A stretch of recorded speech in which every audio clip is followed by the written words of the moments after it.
I want to tell you a little bit about, we're coming from Mid-Beis Tammuz.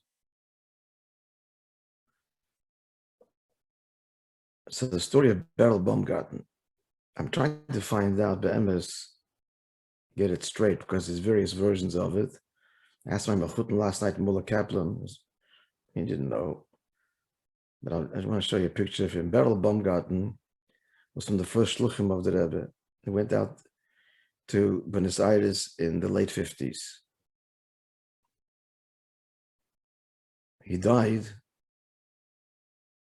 at 54 years old. Now, this is what I saw written, and I want to confirm it, but he died in 1978. There were 3 chassidim, and I don't remember the third. After there was heart attack, that made the opened the Sefer Torah. I don't know how they did it. Opened the Anna Kodesh, and they made it best, and they gave years. They gave their years. One of them was Berel Baumgarten, and he died visiting London that year at the age of 54 years old. If I'm not mistaken, maybe a little older. The second one that I know was my son-in-law Yossi Spalte, his father, his Zayde, Rabbi Melech Spalte, after whom my eldest grandchild is named, Eli Meli, Tzvi Eli Melech, Melech Spalte. I don't know if you know, but Yossi's uncle, they bear the same name, Yossi Spalte, is one of my closest friends. We were in Yeshiva in Miami together. I'll never forget the day when the phone call came. It wasn't long after Tishrei. His father just suddenly died. It's a serious business. And there was a third, I don't remember who it was. It's not talked about a lot, but I'm just telling you that's the story.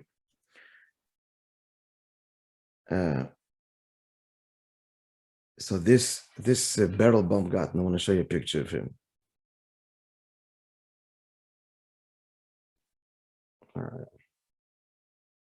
I thought okay, you can look at it. I'll post it. I'll post it on the WhatsApp later. Anyway, so he went on. He was one of the Rebbe's boys. Went out on shlichus in those early days. And the head had a write-up on him. So the story with him, and it's a long story, and a lot of detail. Again, it's reported in different places differently, just piecemeally put it together. His son is interviewed in Jim, who tells the story as well, very briefly. And here it is. I remember as a child hearing it in Australia, because it happened in 1958. A long time ago. So as a kid growing up, I heard the story. And you know it, but I'm going to add detail that you don't know. Because I'm going to tell you is some detail that he shared with Berel himself, with Berel Gansberg's father, who wrote it in his diary, in his book, was published.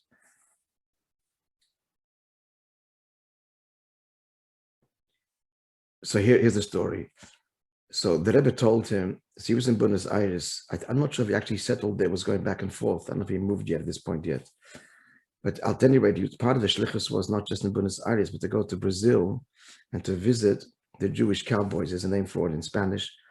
And they owned ranches, they worked on ranches, and there were a lot of them, and they did well materially. At Beruchnis, there was much left to be desired. So they were told them to visit these people. Obviously, mezuzah, tefillin, mekar. So to go from Buenos Aires was Mid-Beis Tammuz, and go from on this particular occasion, and to go to cross the river. There's a river there, a famous river. It's right near the tallest waterfalls in Argentina. It starts with the S. There's a Q there, and there's a raft. Anyway, that takes you across this a little bit primitive raft. It's in the 50s. Anyway, the story goes that so before crossing, you wait there, and there is a post office there. And it's by the banks of the river. And he encounters 2 Yidden, Polish Jews, Holocaust survivors. He's engaged them in conversation, and they are very angry. God, 6 million, don't talk to us about God. And they were very disrespectful and hurtful. And so he's feeling a little bit down, and he distanced himself from them. There's no point in engaging them further in conversation. The more he talked, the more they were just agitated. And so he kind of, distanced himself, and feeling down as Yud stumbles and he's at the end of the world, he decides to send a telegram to the Rebbe, figuring that the Rebbe would be at the oil. But, when he's sending the telegram, that's what he figured.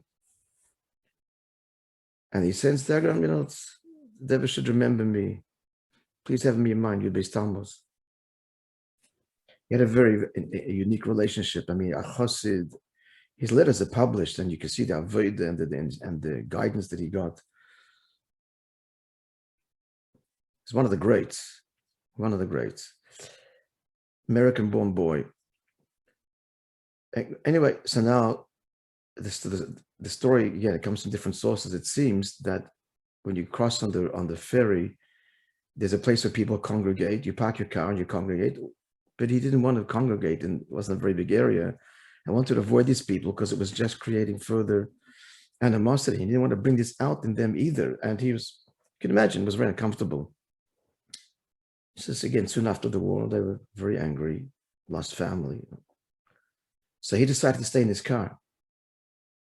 And he had to ask permission from the captain. He can stay in the car. So anyway, the ferry is going, and it gets hit by a boat,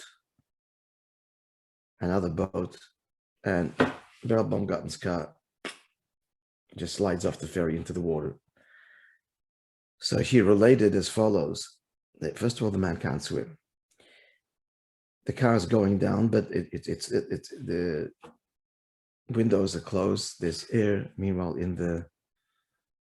in his car, he's conscious. And he says, as many people say, when they think they're facing death or that near-death moment, his whole life passed before his eyes. What was his whole life? His yichid is by the CHASSIDIC Rebbe, by the Rebbe. It's 1958. And childhood, I don't know how he became Lubavitch, I don't know. They weren't Lubavitches, the Baumgartens, I don't think. Not sure. And this passes before his mind. And here's the amazing part, which even if you read the Deher, they don't have. What a chassid is. He thinks this is the end of his life. Should he think vidoy, confession? And they decided, no, it's Yud Beis Tammuz, it's a yontif. And he's not saying vidoy. As an aside, vidoy has nothing to do with the yontif. But anyway, but the consideration of a chassid, it's yontif. It's yontif. He's dying. He's going to drown. And he's not saying vidoy. Anyway, the next thing is that the windows of the car burst from the pressure of the water, I guess. And that's it, And he feels he's being schlepped out. He's being pulled out. And like an arrow, this is the words of his son interviewed. His father told the son, he shoots up to the surface. And they're throwing, eventually a rope, whatever it is, a life, what are they called? No, those the not life preservers, the life, and he grabs it and they haul him out. They haul him out, he survives. They wanted to take him to hospital. He refused to go, he was okay, and he was very concerned because his tefillin were in the car, of course, and he needed tefillin for the next day. This is already towards the end of the day of Yud Beis Tammuz. What's he going to do with tefillin? That's a whole separate story, but I'm not going to tell it now. And he did not get it, and what the Rebbe told him to do subsequently, the day he didn't put on tefillin. Separate, beautiful story. We'll leave that for Monday. I just want to tell you the end of the story of this part. So anyway, they got him out, and he's okay. And he goes to daven Ma'ariv. It's already later after the whole ordeal. He davens Ma'ariv, and he's davening Ma'ariv. You can imagine Ma'ariv never davened in his life. When he comes to the words at the end of the Shema, talks about Kriyas Yamsuf and how the sea, the water parted. The end of and Emes V'Emunah, he was crying emotionally. And when he finished davening, he sees these two fellas had kind of joined him in davened, and they're crying with him. And one of them said he hasn't davened since the Holocaust, and he promised he's going to put on tefillin. He met him years later. Didn't become a Kedusha Mishabas, but he became put on tefillin every day, and even showed him met him years later. He has the tefillin. Okay.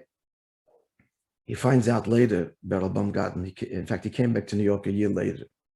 But in the interim, before he came back, his brother, Rabbi Berel Baumgarten, who just passed away, and his son, by the way, Sean Ben Baumgarten, is the museum. He's one of the founders of the Jewish Museum in New York, together with